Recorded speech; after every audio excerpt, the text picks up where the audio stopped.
Em 27 de março de 1977, às 17h06 local, na pista do aeroporto Los Rodeios, na ilha espanhola de Tenerife, um Boeing 747 da KLM iniciou sua corrida de decolagem com 248 pessoas a bordo. Naquele exato momento, outro Boeing 747 da Pan American, com 396 pessoas, estava taxiando na mesma pista em sentido contrário, envolto em neblina densa, invisível ao KLM. O comandante holandês Jacob Veldhuizen van Zanten, um dos pilotos mais celebrados da Europa, cuja fotografia ilustrava os cartazes publicitários da KLM, não sabia que havia outro avião à sua frente. O comandante americano Victor Grubbs não sabia que havia um avião decolando em direção a ele.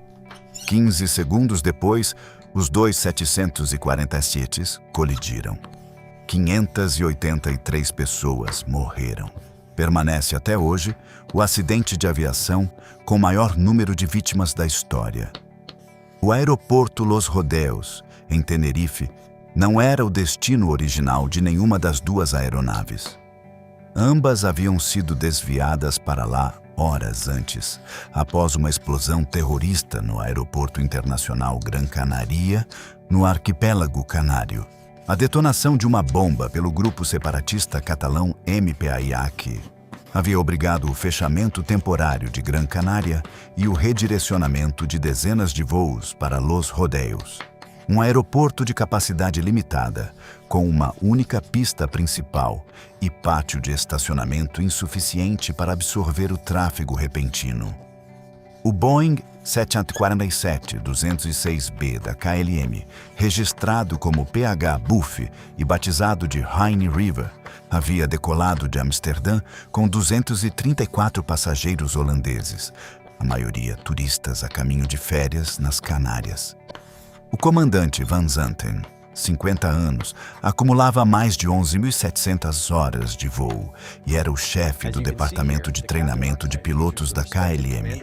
Literalmente o homem responsável por certificar a competência de todos os outros pilotos da companhia. Era o rosto da KLM nas campanhas publicitárias. Sua presença naquele voo era, em si, uma coincidência. Ele havia assumido o comando por questões de escalonamento de última hora.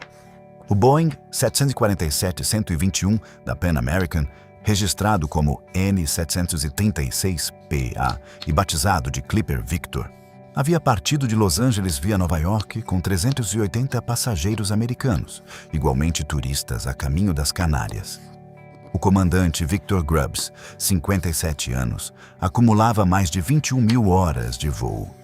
Era um dos comandantes mais experientes e respeitados da frota da Pan Am. Ambas as aeronaves aguardavam em Los Rodeios há horas.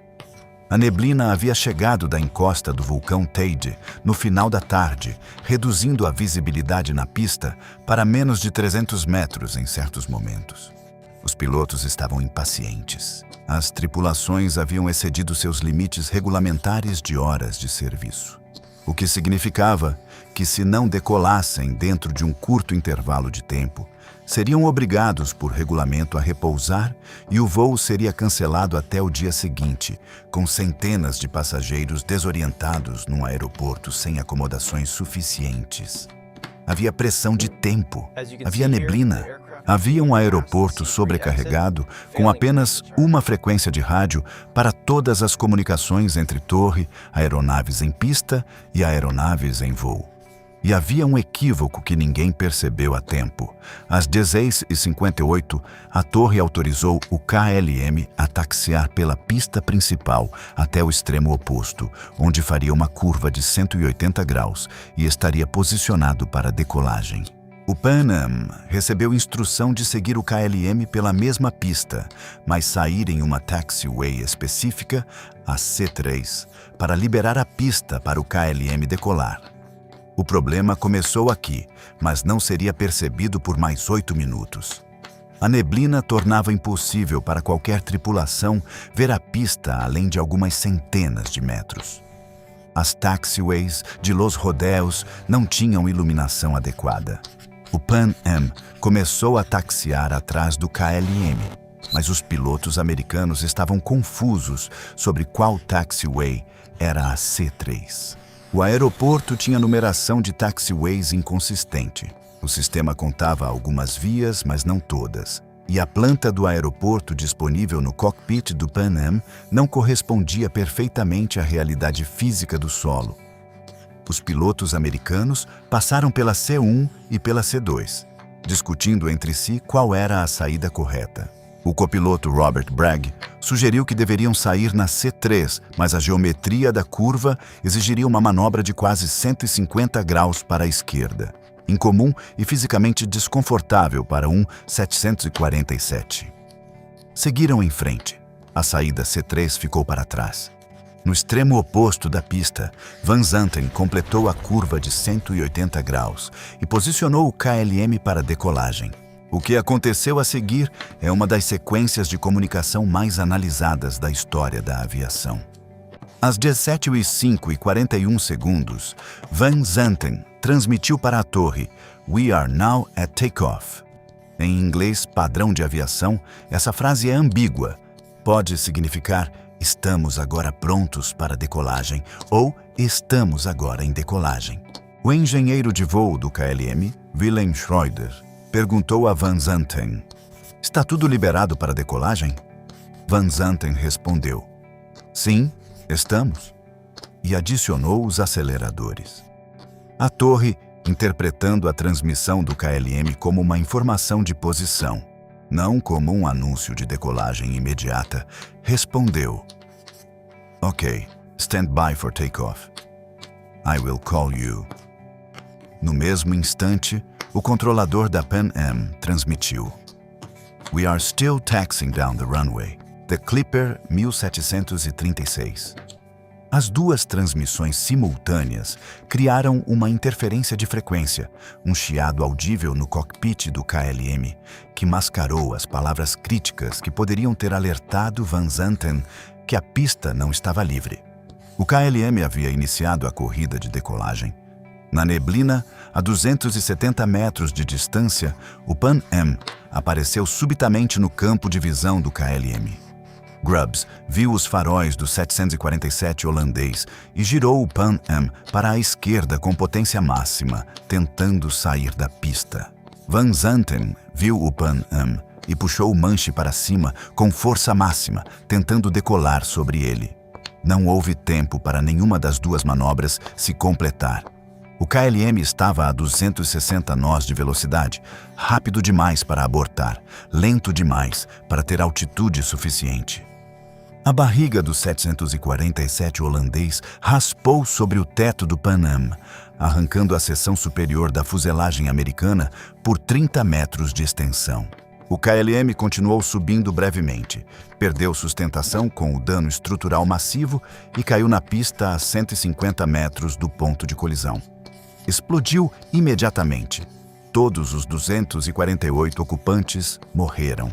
O Pan Am, com a seção superior da fuselagem destruída e combustível em chamas, deslizou pela pista e também explodiu. Dos 396 ocupantes, 61 sobreviveram. A maioria havia sido ejetada pela destruição da fuselagem para a zona gramada lateral antes que o fogo se espalhasse completamente. A investigação conduzida pela Comissão de Investigação de Acidentes e Incidentes de Aviação Civil da Espanha, em cooperação com o NTSB americano e autoridades holandesas, publicou seu relatório final em 1978. A Espanha atribuiu a causa primária ao KLM por ter iniciado a decolagem sem autorização definitiva e sem confirmação de que a pista estava livre. A Holanda, em relatório separado, reconheceu o erro do KLM, mas distribuiu responsabilidade entre múltiplos fatores sistêmicos. O relatório identificou 5 fatores convergentes que criaram as condições para o acidente. Primeiro, a ambiguidade da frase "at takeoff", usada por Van Zanten. A expressão não era proibida, mas era imprecisa. O inglês técnico de aviação da época não havia padronizado de forma suficientemente rigorosa a diferença entre "ready for takeoff" e "taking off". Van Zanten havia comunicado algo que soava como uma intenção, não como uma ação em andamento. Segundo, a interferência de frequência que mascarou as transmissões críticas do Pan-Am e da torre. Com apenas uma frequência disponível para todas as comunicações de solo e ar em Los Rodeios naquela tarde, o volume de tráfego de rádio havia criado condições favoráveis a sobreposições. A transmissão do Pan-Am, Still Taxiing Down the Runway, chegou ao KLM como chiado irrelevante. Terceiro, o efeito de autoridade do comandante Van Zanten. O copiloto do KLM, Klaas Meurs, havia questionado Van Zanten antes da decolagem sobre se haviam recebido a autorização ATC, Air Traffic Control Clearance, para decolar. Van Zanten havia respondido afirmativamente. Meurs não pressionou. Van Zanten era o chefe do departamento de treinamento da companhia. A hierarquia havia suprimido a dúvida no momento em que ela poderia ter salvado 583 vidas. Quarto, o esgotamento e a pressão de tempo. Ambas as tripulações estavam próximas dos limites regulamentares de horas de serviço. A KLM enfrentava pressão adicional de custos. Cada hora extra de atraso em Los Rodeios representava desdobramentos financeiros significativos para a companhia. Van Zanten havia sido responsável por um reabastecimento prolongado do KLM em Los Rodeios. Uma decisão sua, e a pressão para compensar o tempo perdido pode ter influenciado sua decisão de iniciar a decolagem, com clareza de comunicação insuficiente. Quinto, a navegação confusa do Pan-Am na pista. Se o Pan-Am houvesse saído na taxiway C3, conforme instruído, a pista estaria livre quando o KLM iniciou a decolagem. A combinação da numeração inconsistente das taxiways, da neblina e da incerteza sobre a geometria da curva criou a hesitação que manteve o Pan-Am na pista por tempo suficiente para estar no caminho do KLM. Como consequência direta do acidente de Tenerife, a ICAO implementou mudanças que transformaram fundamentalmente o protocolo de comunicações da aviação global. A frase "at takeoff" foi banida, substituída por "lining up and waiting" para posicionamento em pista e "rolling", ou "commencing takeoff roll" para início inequívoco de decolagem. O uso obrigatório de fraseologia padronizada em inglês para todas as comunicações de controle de tráfego aéreo internacionais foi reforçado com especificidade muito maior. O conceito de Crew Resource Management, já em desenvolvimento após acidentes anteriores, ganhou impulso definitivo a partir de Tenerife.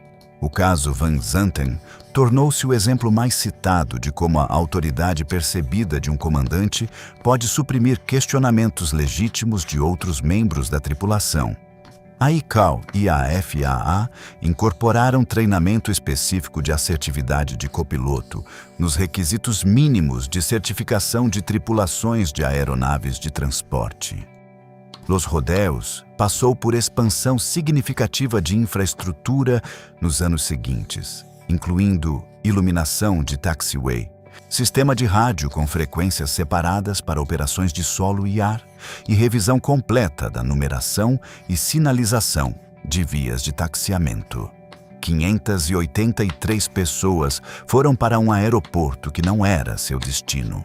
Em uma tarde de neblina que não estava prevista, aguardaram horas por um evento que não dependia delas e morreram por uma combinação de ambiguidade linguística, interferência de rádio, hierarquia mal calibrada e pressão de tempo acumulada.